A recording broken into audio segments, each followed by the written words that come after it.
ICP Academy. CA, CMA, CS, CAT போன்ற அனைத்து விதமான ப்ரொஃபஷனல் கோர்ஸ்களும் இங்கு எளிமையான முறையில் கற்றுத்தரப்படும். எங்களிடம் 25 வருடத்துக்கு மேல் அனுபவம் உள்ள ஆசிரியர்களும் உள்ளனர். அது மட்டும் இல்லாமல் ஆடிட்டர்களாலும் பயிற்சி அளிக்கப்படுகிறது. எங்களிடம் பயின்ற மாணவர்கள் மாநில அளவில் தேர்ச்சி பெற்றுள்ளனர் என்பதும் குறிப்பிடத்தக்கது. இந்த ப்ரொஃபஷனல் கோர்சஸோட கிளாஸஸ் பாத்தீங்க அப்படின்னா full time, part time, weekend classes அப்படின்னு பல விதமா இருக்கு. இதுல உங்களுக்கு எது கம்ஃபர்ட்டோ அதை சூஸ் பண்ணிக்கலாம். நீங்கள் வெளியூரை சேர்ந்த மாணவர்கள் என்றால் கவலை வேண்டாம். எங்களிடம் ஹாஸ்டல் வசதியும் உண்டு. மேலும் ஃப்ரீ டெஸ்ட் பேட்சும் நடத்தப்படுகிறது. இந்த ஃப்ரீ டெஸ்ட் பேட்சில் கலந்து கொண்ட அனைத்து மாணவர்களும் 100% தேர்ச்சி பெற்றுள்ளனர். அணுக வேண்டிய முகவரி number 973 TELC church complex, town hall bus stand, Coimbatore 641001. Contact 9894795915. Welcome back friends of ICP academy. நம்ம இப்போது சாப்டர் 2ஓட சம்மரி பார்க்குறோம். Contract. What is a contract? It is an agreement which is acceptable by law, enforceable by law.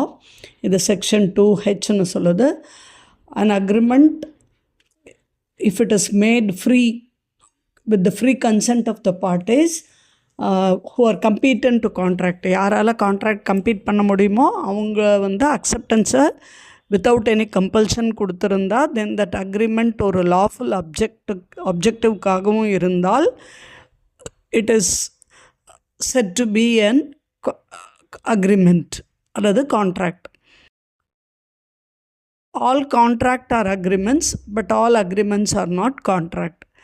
agreement எதில் free consent இல்லையோ, எதில் people who had entered into the agreement கம்பீட்டண்ட்டாக இல்லையோ, contract போட்டுக்கிறதுக்கு லாய்க்கு இல்லாதவங்களாக இருக்காங்களோ, எந்த அக்ரிமெண்ட்டில் object lawful ஆப்ஜெக்டாக இல்லையோ, கன்சிடரேஷனும் lawful கன்சிடரேஷனாக இல்லையோ, then இது it is declared to be void, nullified அப்படின்னு சொல்கிறோம். அப்போ இதெல்லாம் கேரக்டரிஸ்டிக்ஸாக பார்க்குறோம் ஒரு கான்ட்ராக்டுக்கு. எந்த கான்ட்ராக்ட் சட்டப்படி என்ஃபோர்ஸ் பண்ண முடியாதோ அதை வாய்டு கான்ட்ராக்ட்னு சொல்கிறோம். பட் ஒரு agreement which is enforceable by law at the option of one party but not at the option of அதருங்கிறத வாய்டபுள் கான்ட்ராக்ட், அதாவது அவாய்டபுள்ங்கிறத ஞாபகம் வச்சுக்கிட்டிங்கன்னா புரியும். வாய்டபுள் கான்ட்ராக்ட்னு சொல்கிறோம். ஒருத்தருக்கு அக்செப்டன்ஸ் ஒரு பார்ட்டிக்கு சரியாக இருக்குது, அவர் சட்டத்தின்படி போக முடியும், அடுத்தவருக்கு அது ஹெல்ப் இல்லாட்டா கூட அதை தவிர்க்க முடிஞ்ச contract. So voidable contract. Section 2 subsection 1. Next heading offer and acceptance. Offer அப்படிங்கிறது either to do a certain act or not doing, promising not to do a certain act is called as offer. அது கொடுக்குற ஒரு பேர் offeror.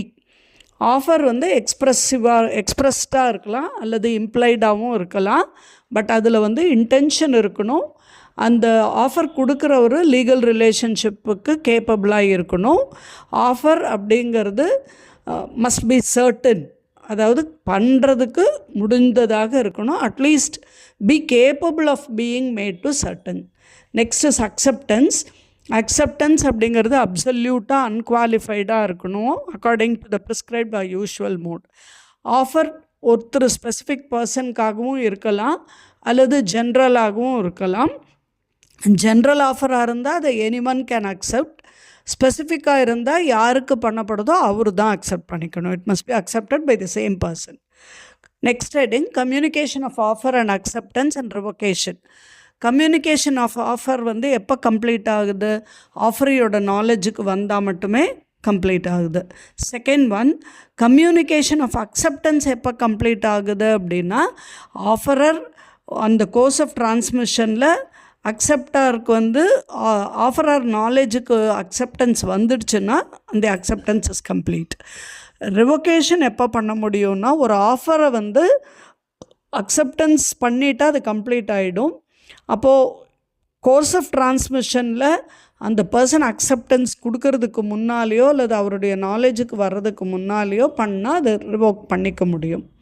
Next meaning of certain terms பார்க்குறோம். இங்கே ப்ரொப்போசல்னால் ஒரு person இன்னொரு பர்சனுக்கு ஒரு வில்லிங்னஸ் சிக்னிஃபைடாவோ வேர்ட்ஸ்லேயோ ஒரு ஆக்ஷன் செய்கிறதுக்கோ செய்யாமல் இருக்கிறதுக்கோ அவரோட கருத்து அவருடைய அக்செப்டன்ஸை பெறதுக்காக செஞ்சாருன்னா it is called as a proposal.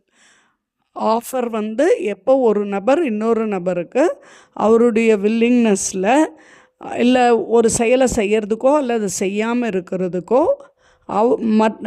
அந்த எதிராளிக்கிட்ட இருந்து அதுக்கு சம்மதம் வாங்குகிற வகையில் செஞ்சால் அதுக்கு பேர் ப்ரொபோசல்னு சொல்கிறோம் நம்ம. Next is promise. ப்ராமிஸ் அப்படிங்கிறது செக்ஷன் 2B, ப்ரொபோசல்ங்கிறது செக்ஷன் 2A. யாருக்கு ப்ரொபோசல் பண்ணப்படுதோ அவருக்கு இந்த பர்சன் வந்து இவருடைய செய்யறதுக்கான ஒரு சம்மதத்தை தெரிவிக்கிறது. ப்ரொபோசல் அப்படிங்கிறத அக்செப்ட் பண்ணிட்டா இவர் சம்மதம் தெரிவித்தார் அப்படிங்கிறது ஆகுது. ஸோ ஒரு ப்ரொபோசல் அக்செப்ட் ஆகிடுச்சுன்னா அதை நம்ம ப்ராமிஸ்ன்னு சொல்கிறோம். Next one 2E, agreement. Every promise அல்லது அதில் பண்ணப்பட்டிருக்கிற எவ்ரி செட் ஆஃப் ப்ராமிஸ் 2 பேரையும் பைண்ட் பண்ணக்கூடியதாக இருந்து 2 பேரும் அதுக்கு ஒத்துக்கிட்டால் அதுக்கு பேர் அக்ரிமெண்ட். அப்போ அக்ரிமெண்ட் அப்படிங்கிறது சட்டத்தின்படி செல்லுபடி ஆகிறதா இருந்தால் அதை வந்து கான்ட்ராக்ட்னு சொல்கிறோம். இது section 2H. An agreement enforceable by law is called an contract. 2 people இங்கே ப்ராமிசர் அண்ட் ப்ராமிசி, அது செக்ஷன் 2C. அப்போ ஒரு ப்ரொபோசல் அக்செப்ட் ஆச்சுன்னா அந்த ப்ரொபோசல் பண்ணுறவருக்கு பேர் ப்ராமிசர், அந்த ப்ரொபோசல் அக்செப்ட் பண்ணுறவருக்கு பேர் ப்ராமிசி. நெக்ஸ்ட் வந்து கன்சிடரேஷன், செக்ஷன் 2D. அந்த ப்ராமிசரோட விருப்பத்தின்படி அந்த ப்ராமிசி வந்து ஒரு செயலை செய்கிறதுக்கோ இல்லை செய்யாமல் இருக்கிறதுக்கோ ஒத்துக்கொண்டு இருக்கணும். அதே மாதிரி அந்த எய்தர் அந்த ஒரு செயலை அவருக்காகவோ யாரும் செய்யாமல் இருக்கணும். நெக்ஸ்ட்டு வந்து எதை promises to do or abstain from doing something. அந்த ஒரு ப்ராமிசருங்கிறவருக்கு இந்த ப்ராமிஸை வந்து ஒரு செயலை செய்கிறதுக்கோ செய்யாமல் இருக்கிறதுக்கோ அவருக்கு என்ன கொடுக்கப்படுதோ அது கன்சிடரேஷன். எதற்காக அதை செய்யாமல் செய்கிறாரோ அதுக்கு பேர் கன்சிடரேஷன் சொல்கிறோம். Next void agreement, section 2G. Agreement not enforceable by law, சட்டத்தின்படி செயல்படுத்த முடியாத ஒரு அக்ரிமெண்ட்டுக்கு வாய்ட் அக்ரிமெண்ட்னு சொல்கிறோம். நாட் என்ஃபோர்ஸபிள் அப்படின்னா ஃப்ரம் த பிகினிங் அது வந்து சட்டத்துக்கு புறம்பானதாக இருக்கணும். Voidable contract, section 2I. And அக்ரிமெண்ட்டை எப்போ வாய்டபுள் கான்ட்ராக்ட்னு சொல்கிறோன்னா அது சட்டத்தின்படி செல்லுபடி ஆச்சுன்னா, if it is enforceable by law either at the option of both the parties or any one of the parties. 2 பேர்னாலையும் அது வந்து சட்டத்தின்படி செல்லுபடி ஆனாலோ அல்லது 2 பேர்னாலையும் 2 பேர் இல்லாமல் ஒருவரால் சட்டத்தின் செல்லுபடி ஆச்சுன்னா அதுக்கு பேர் வாய்டபுள் கான்ட்ராக்ட்னு சொன்னோம். அல்லது ஒரு அக்ரிமெண்ட் வாய்டபுள் கான்ட்ராக்டாக எப்போ ஆகலான்னா 2 பேரும் அதை என்ஃபோர்ஸபிள் பை லா, அதாவது சட்டத்தின்படி செல்லப்படி ஆகாததாக பண்ணால் அது நாட் என்ஃபோர்ஸபிள் பை லா ஆகுது. அப்போ அது வாய்டபுள் கான்ட்ராக்ட், 2 பேரும் அதை அவாய்ட் பண்ண முடியும். Next is void contract, section 2J. ஒரு கான்ட்ராக்ட் அது என்ஃபோர்ஸபிள் சட்டத்தின்படி செல்லுபடி ஆனால் அதுக்கு பேர் வாய்ட் கான்ட்ராக்ட். அது வாய்ட் அப்படின்னு சொல்லும்போது இட் சீசஸ் டு பி, ஒரு செல்லுபடி ஆச்சுன்னா அதை வாய்ட் அக்ரிமெண்ட்டுன்னு சொல்கிறோம். அது வந்து ஒரு வாய்டு கான்ட்ராக்டுங்கிறது என்னைக்கு எந்த அக்ரிமெண்ட் எந்த கான்ட்ராக்ட் வந்து செல்லுபடி ஆகாமல் மாறுதோ அதை வாய்ட் கான்ட்ராக்ட்னு சொல்கிறோம். செல்லுபடி ஆகாததாக மாற்றிக்கொள்ள முடிஞ்சால் அதை வாய்டபுள்னு சொல்கிறோம். I think I am clear now. Next Indian contract ஆக்டில் ஒரு கான்ட்ராக்ட் எப்படி வர முடியும்? ஃபஸ்ட்டு ப்ராமிஸ் வரணும், அப்புறம் தென் அதில் அந்த ப்ராமிஸ்ன்னு பண்ணுறதுக்கு வந்து ப்ரொப்போசல் இருக்கணும், அந்த ப்ரொப்போசலுக்கு ஒரு அக்செப்டன்ஸும் வரணும். நெக்ஸ்ட்டு ஸ்டேஜ் அக்ரிமெண்ட், ப்ராமிஸ் கூட ஒரு கன்சிடரேஷன் இருக்கணும். தேர்ட் ஒன் இஸ் கான்ட்ராக்ட், அக்ரிமெண்ட்டை ப்ளஸ் என்ஃபோர்ஸபிலிட்டி பை லா இருக்கணும். அப்போன்னா ஒரு அக்ரிமெண்ட் வந்து கான்ட்ராக்ட் ஆகும். இது சோஷியலாகவும் இருக்கலாம் அல்லது லீகலாகவும் இருக்கலாம். ஆனால் சோஷியல் அக்ரிமெண்ட் அப்படிங்கிறது லாவால் என்ஃபோர்ஸ் பண்ண முடியாது. ஒரு வேலிட் கான்ட்ராக்ட் அப்படின்னா அதை வந்து 2 இது வந்து பார்க்குறோம், நம்ம எசென்ஷியல்ஸ் வந்து பார்க்குறோம். ஒன்று செக்ஷன் 10ல், இன்னொன்று செக்ஷன் 10ல் சொல்லாதது, but it is essential.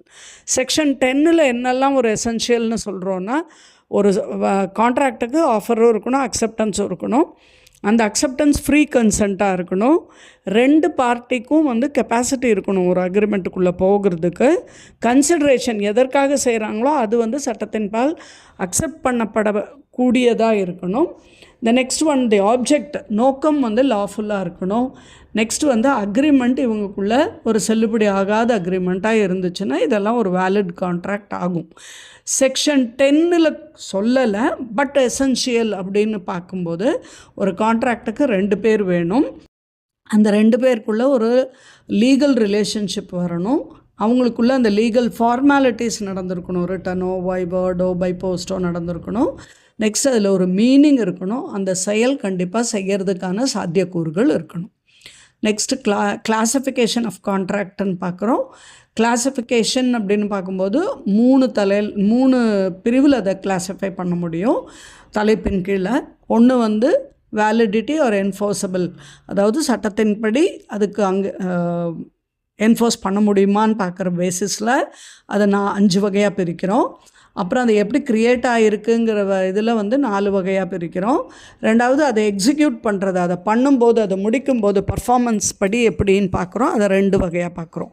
So first வேலிடிட்டியில் பார்க்கும்போது நான் ஏற்கனவே சொல்ல மாதிரி valid contract, void contract, voidable contract. Valid கான்ட்ராக்ட்னா எல்லா சட்டத்திற்கும் செயல்படுத்தக்கூடிய வகையில் ஒரு கான்ட்ராக்ட் இருந்தால், சட்டத்தின்படி அக்செப்ட் பண்ணக்கூடிய ஒரு கான்ட்ராக்ட் இருந்தால் அது வேலிட் கான்ட்ராக்ட். வாய்டு கான்ட்ராக்டுங்கிறது எந்த கான்ட்ராக்டை சட்டத்தின்படி செயல்படுத்த முடியாது, அது சட்டத்தின்படி தவறானதாக இருக்கோ அது வாய்டு. வாய்டபிள் அப்படின்னா அக்ரிமெண்ட் வந்து சட்டத்தின்படி தான் செஞ்சாங்க, பட் ஆப்ஷன் இருக்குது அது அக்செப்ட் பண்ணிக்கிறதுக்கோ அல்லது அக்செப்ட் பண்ணிக்காமல் போகிறதுக்கோ அல்லது அதை வந்து ஒரு பார்ட்டி அதை வந்து அவாய்ட் பண்ணுறதுக்கோ அந்த மாதிரி இருந்தால் அது வாய்டபிள் கான்ட்ராக்ட். டோட்டலாக இல்லீகல் கான்ட்ராக்டுங்கிறது ஒரு கான்ட்ராக்ட் போட்டு அதனுடைய மேட்ரே இல்லீகலாக இருந்ததுன்னா, சட்டத்தின் புறம்பான விஷயம் செய்கிறதுக்காக ஒரு கான்ட்ராக்ட் போட்டாங்கன்னா அது இல்லீகல் கான்ட்ராக்ட். அன்என்ஃபோர்ஸபிள் கான்ட்ராக்ட் இருந்தது, அதில் வந்து அப்படிங்கிறது வந்து 5வது வகை. அதாவது கான்ட்ராக்ட் வந்து அதனுடைய சப்ஸ்டன்ஸ், அதனுடைய உள்ளர்த்தம், அதனுடைய வகையெல்லாம் கரெக்டு தான், பட் அதில் டெக்னிக்கல் டிஃபெக்ட் இருக்குது அப்படின்னா அது அன்என்ஃபோர்ஸபிள், அதாவது சட்டத்தின்படி செயல்படுத்த முடியாமல் போகிறதுக்கு ஒரு குறை இருக்குது, அது அன்என்ஃபோர்ஸபிள். அப்போ வேலிட், வாய்ட், வாய்டபிள், இல்லீகல், அன்என்ஃபோர்ஸபிள் 5 வகை இருக்குது. நெக்ஸ்ட்டு ஃபார்மேஷன் படி எக்ஸ்ப்ரெஸ் கான்ட்ராக்ட், அதாவது எக்ஸ்ப்ரெஸ் பண்ணியிருக்கோம் வேர்டால், எய்தர் ஒரு வேர்டால் வார்த்தையால் சொல்லியிருக்கோம் அல்லது எழுத்து வகையாக கொடுத்துருந்தா அது express contract. Implied contract or tacit கான்ட்ராக்ட்னா அக்செப்டன்ஸோ அல்லது ப்ரொப்போசலோ ஒரு செயல்பாடின் மூலம் தெரிவிச்சிருக்கோம், வார்த்தைகள் யூஸ் பண்ணல, ஒரு செயல் மூலமாக தெரிவிச்சிருக்கோம்னா அது implied or tacit contract. Quasi contract அப்படிங்கிறது அந்த லா க்ரியேட் பண்ணது, லீகல் ரைட் அண்ட் ஆப்ளிகேஷன்ஸ் அவங்க 2 பேருக்கு நடுவில் சட்டத்தின்படி கொண்டு வருது, ஆனால் அங்கே நிஜமாக ரியல் கான்ட்ராக்ட் இருக்கலை. அவங்களுக்குள்ளே வந்து ரியல் கான்ட்ராக்ட் இருக்காத போதிலும் ஒரு சட்டம் அதுக்குள்ளே நுழைஞ்சு அவங்க 2 பேருக்கான உரிமையை அவங்க நிலைநிறுத்த முடியும்னா அது குவாசி கான்ட்ராக்ட். அடுத்தது கான்ட்ராக்ட் அப்படிங்கிறது எலக்ட்ரானிக் மீடியா வழியாக 2 பேர் கொண்டு வந்த கான்ட்ராக்டுக்கு பேர் கான்ட்ராக்ட்னு சொல்கிறோம். த நெக்ஸ்ட் பேசிஸ் வந்து பர்ஃபார்மன்ஸ், எப்படி ஒரு கான்ட்ராக்ட் முடிக்கிறோம். First one executed contract, 2 parties அக்செப்டாரும் ஆஃபரரும் அல்லது ஆஃபரர் அண்ட் ஆஃபரையும் வந்து அதை பர்ஃபார்ம் பண்ணி முடிச்சிட்டாங்க அப்படின்னு சொன்னால் அது எக்ஸிக்யூட்டட் கான்ட்ராக்ட். எக்ஸிக்யூட்டரி அப்படின்னா 2 பேரில் யாரோ ஒருத்தரோ அல்லது 2 பேருமே இன்னும் அதை வந்து பர்ஃபார்ம் பண்ணி முடிக்கணும், அவங்க அப்ளிகேஷனை ஃபினிஷ் பண்ணலைன்னா அது executory, to be done. Next unilateral or one sided கான்ட்ராக்ட்னா ஒருத்தர் ஃபுல்ஃபில் பண்ணியிருக்காரு, இன்னொருத்தர் இன்னும் எட் டு பி டன்னுன்னா அது யூனிலேட்ரல் ஆர் ஒன் சைடட். பைலேட்ரல்னால் 2 பார்ட்டிஸுமே வந்து இனிமேல் தான் அதை பர்ஃபார்ம் பண்ணணும், தே ஹாவ் டு ஃபினிஷ் இட்னா அது bilateral. Next heading proposal or ஆஃபர்னு பார்க்குறோம். இப்போ ஒரு பர்சன் அடுத்தவருக்கு தன்னுடைய சம்மதத்தை, வில்லிங்னஸை சிக்னிஃபை பண்ணுறாருன்னா ஒரு ஒர்க்கு செய்கிறதுக்கோ இல்லை செய்யாமல் இருக்கிறதுக்கோ, அந்த ஒர்க்கை எதுக்கு செய்கிறாருன்னா மற்றொருவரோட அக்செப்டன்ஸை வாங்கிறதுக்கு, அவருடைய சம்மதத்தை வாங்கிறதுக்கு அப்படின்னா அதுக்கு பேர் ப்ரொப்போசல்னு சொல்கிறோம். அப்போ இதில் வந்து ஆஃபர் வந்து என்னென்ன வகையில் இருக்கலாம் அப்படின்னா, ஜென்ரல் ஆஃபராக இருக்கலாம், ஸ்பெசிஃபிக் ஆஃபராக இருக்கலாம், கிராஸ் ஆஃபராக இருக்கலாம், கவுண்டர் ஆஃபராக இருக்கலாம், அல்லது கண்டினியூ ஆர் ஓப்பன் ஆஃபராக இருக்கலாம்.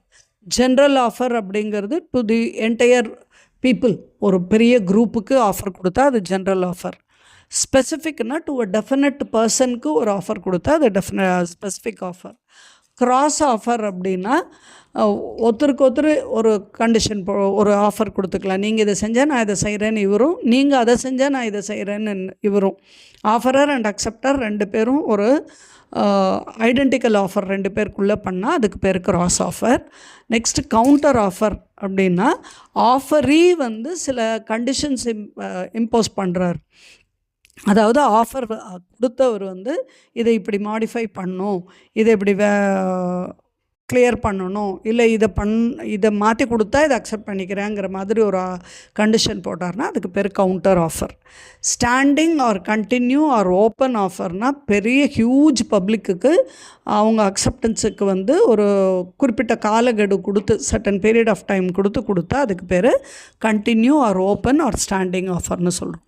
ஸோ ஒரு வேலிட் ஆஃபருக்கு 8 கண்டிஷன்ஸ் இருக்குது. இதெல்லாம் எசென்ஷியல்ஸ்னு.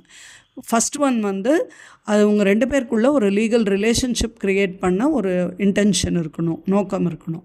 செகண்ட் ஒன் வந்து அந்த டேர்ம் ஆஃப் தி ஆஃபர் வந்து ஒரு அதில் இருக்கக்கூடிய அந்த செய்யறதாக சொல்லப்படக்கூடிய ஒரு செயல் வந்து ஆம்பிகுவஸாக இருக்கணும், உறுதியாக இருக்கணும், டெஃபினட்டாக இருக்கணும்.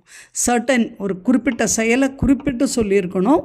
அதில் வந்து எந்த விதமான ஒரு ஆம்பிக்விட்டியும் இருக்கக்கூடாது. தேர்ட் ஒன் வந்து ஆஃபரிக்கு கம்யூனிகேட் ஆகிருக்கணும். மூணாவது வந்து அந்த ஆஃபரிக்கிட்டேருந்து அக்செப்டன்ஸ் வாங்குகிற நோக்கத்தோடு அது அவருக்கு தெரியப்படுத்தப்பட்டிருக்கணும். நெக்ஸ்ட்டு அதில் ஏதாவது கண்டிஷன் இருக்கலாம், அக்செப்டன்ஸை இப்படி தான் தெரிவிக்கணும், அந்த மாதிரி ஏதாவது ஒரு கண்டிஷன் போடப்பட்டிருக்கலாம். ஆனால் வந்து அதில் நான் கம்ப்ளையன்ஸ் அப்படிங்கிற ஒரு இதுக்கு வந்து ஏதாவது கண்டிஷன்ஸ் இருக்கக்கூடாது. அப்புறம் வந்து ஸ்பெசிஃபிக்காக அல்லது ஜென்ரலாக அல்லது இம்ப்ளைடோ எக்ஸ்ப்ரெஸ்டாவோ இருக்கலாம். நெக்ஸ்ட்டு வந்து ஒரு இன்விடேஷனுக்கும் ஒரு ஆஃபருக்கும் நடுவில் வித்தியாசங்கள் தெரியப்படுத்தியிருக்கணும். இதெல்லாம் ஆஃபருக்கு பொறுத்த வரைக்கும் ஒரு எசென்ஷியலாக பார்க்குறோம். நெக்ஸ்ட்டு வந்து அக்செப்டன்ஸுக்கு பார்க்குறோம். அக்செப்டன்ஸுக்கு பார்க்கும்போது செக்ஷன் 2B யாருக்கு proposal செய்யப்படுதோ, to whom the proposal is made, if he signifies his assent, then it is called acceptance. Proposal is said to be accepted. ஒரு ப்ரொப்போசல் அக்செப்ட் ஆகிடுச்சுன்னா then it becomes a promise. Next legal ரூல்ஸ்ன்னு பார்க்கும்போது acceptance யார் கொடுக்கணுன்னா, யாருக்கு offer கொடுத்துருக்கோமோ only by the person to whom the offer is made, he should give the acceptance. Second, அக்செப்டன்ஸும் வந்து அப்சல்யூட்டாக இருக்கணும். இது வந்து அன்குவாலிஃபைடாக must be absolute and unqualified. Third one வந்து மஸ்ட் பி கம்யூனிகேட்டட். அக்செப்டன்ஸும் அவருக்கு தெரியப்படுத்தியிருக்கணும். அது எந்த மோடில் அவர் தெரியப்படுத்த சொல்கிறாரோ அந்த மோடில் தெரியப்படுத்தியிருக்கணும். மஸ்ட் பி இந்த ப்ரிஸ்கிரைப்ஸ் மோட். வந்து சும்மா அக்செப்டன்ஸுக்கு சைலன்ஸ் மட்டுமே அக்செப்டன்ஸ்னு எடுத்துக்க முடியாது. நெக்ஸ்ட்டு வந்து ஒரு செயல் அல்லது ஒரு இம்ப்ளைடு அக்செப்டன்ஸாவது கண்டிப்பாக கொடுக்கப்பட்டிருக்கணும். Communication of offer and acceptance எப்போ வந்து கம்யூனிகேஷனுங்கிறது ஏற்படுது அப்படின்னா, ஒரு செயலை செய்கிறப்பவோ அல்லது செய்யாமல் விடுறப்பவோ அல்லது அதை அதை செய்கிறதுக்கான செயல்பாட்டில் இறங்குறப்பவோ அது வந்து மோட் ஆஃப் கம்யூனிகேஷன் சொல்லலாம். கம்யூனிகேஷன் ஆஃப் ஆஃபருங்கிறது எப்போ கம்ப்ளீட் ஆகுதுன்னா, யாருக்காக அந்த ஆஃபர் போகுதோ அவருடைய நாலேஜுக்கு அந்த ஆஃபர் போய் சேர்ந்தால் அதுக்கு பேர் completed. Communication of offer is கம்ப்ளீட்டட்னு சொல்லலாம். கம்யூனிகேஷன் ஆஃப் அக்செப்டன்ஸ் அப்படிங்கிறது எப்போ கம்ப்ளீட் ஆகுதுன்னா, அந்த ப்ரொப்போசரை அகெயின்ஸ்டாக போகும்போது அந்த டிரான்ஸ்மிஷன், இந்த course of transmission so as to be out of the power of acceptor to withdraw the same. அதாவது அக்செப்டார் வந்து அதை அக்செப்ட் பண்ணி அதுக்கான டிரான்ஸ்மிட் ஆரம்பிச்சிட்டார்னா அப்போது அவருக்கு வந்து அக்செப்டாருக்கு அதை வித்ட்ரா பண்ணுறதுக்கு முடியாத போது அது வந்து கம்யூனிகேஷன் ஆகிடுச்சுன்னு அர்த்தம். அக்செப்டாருக்கு அகெயின்ஸ்டாக இருக்கும்போது ப்ரொப்போசரோட நாலேஜுக்கு வந்த பின்னால் அது கம்யூனிகேஷன் போயாச்சுங்கிற அர்த்தத்தில் வருது. நெக்ஸ்ட்டு ரிவொகேஷன் அப்படிங்கிறது ஆஃபருக்கும் அக்செப்டன்ஸுக்கும் எப்போ முடியும் அப்படிங்கிறது பார்க்குறோம். First time for revocation. ஒரு ப்ரொப்போசல் எப்போ ரிவோக் ஆகலாம்? Acceptance communication, before the communication of its acceptance is completed against the proposer. அதாவது ப்ரொப்போசருக்கு இந்த ஆஃபரி அக்செப்டன்ஸ் அனுப்புகிறாரு, அந்த அக்செப்டன்ஸ் அவருக்கு போய் சேர்றதுக்கு முன்னால் இவர் அதை கேன்சல் பண்ண முடியும், ரிவோக் பண்ண முடியும், ஒரு ப்ரொப்போசலை நிறுத்த முடியும். ஒரு ப்ரொப்போசல் அனுப்பியிருக்காங்க, அந்த ப்ரொப்போசலுக்கு இவர் அக்செப்டன்ஸ் கொடுக்குறாரு, அந்த அக்செப்டன்ஸ் இவரிடத்துலேருந்து அந்த ஆஃபர் கொடுத்தவருக்கு போய் சேர்றதுக்கு முன்னால் ரிவோக் பண்ணலாம். அக்செப்டன்ஸ் எப்போ ரிவோக் ஆகும் அப்படின்னா, before the communication of the acceptance is complete against the acceptor. அக்செப்டருக்கு வந்து அக்செப்டன்ஸ் ஃபுல்லாக கம்ப்ளீட் ஆகிடுச்சுங்கிற ப்ராசஸ் ஆகாமல் இருந்தால் அப்போ ரிவோக் பண்ண முடியும். இப்போ மோட் ஆஃப் ரிவோகேஷன் எப்படி ரிவோக் பண்ண முடியும்? கம்யூனிகேஷன் ஆஃப் நோட்டீஸ் தெரியப்படுத்தலாம், இல்லை இந்த இதை வந்து நாங்கள் அக்செப்ட் பண்ணிக்கல, இந்த ப்ரொப்போசலை நிறுத்துகிறோன்னு இவரும், இல்லை அந்த அக்செப்டன்ஸை நாங்கள் கேன்சல் பண்ணுறோங்கிறது அவரும் எப்போ வேணால் நிறுத்த முடியும். செகண்ட் ஒன், அந்த குறிப்பிட்ட காலக்கெடுவை தாண்டிடுச்சுன்னா அப்போ கேன்சல் பண்ணிக்கலாம். தேர்ட் ஒன், ஆஃபரி ஒரு கண்டிஷனை வந்து அக்செப்டன்ஸுக்கு முன்னால் போடப்பட்ட ஒரு கண்டிஷனை வந்து ஃபுல்ஃபில் பண்ணாமல் போனார்னா அப்போ ரிவோக் பண்ண முடியும். இல்லை அப்படின்னா ஆஃபரி வந்து டெத் ஆர் இன்சானிட்டி, அந்த ஆஃபர் கொடுத்தவரோட டெத்தோ அல்லது அவருக்கு புத்தி பேதலிக்கிறதோ நடந்ததுன்னா அது ஆஃபருக்கு அக்செப்டன்ஸ் கொடுக்கறதுக்கு முன்னால் அது தெரிஞ்சிச்சுன்னா அந்த ப்ரொப்போசல் ரிவோக் ஆகலாம். இல்லை அந்த ப்ரொப்போசலுக்கு இன்னொரு கவுண்டர் ஆஃபர் இவர் கொடுத்துருந்தார்னா அப்போவும் ரிவோக் பண்ண முடியும். ஸோ இதெல்லாம் வந்து மோட் ஆஃப் ரிவோகேஷனை பார்க்குறோம். So this is the end of second part of the summary of the unit 2 of chapter 1. Thank you friends. இதோட unit 2 முடிஞ்சது.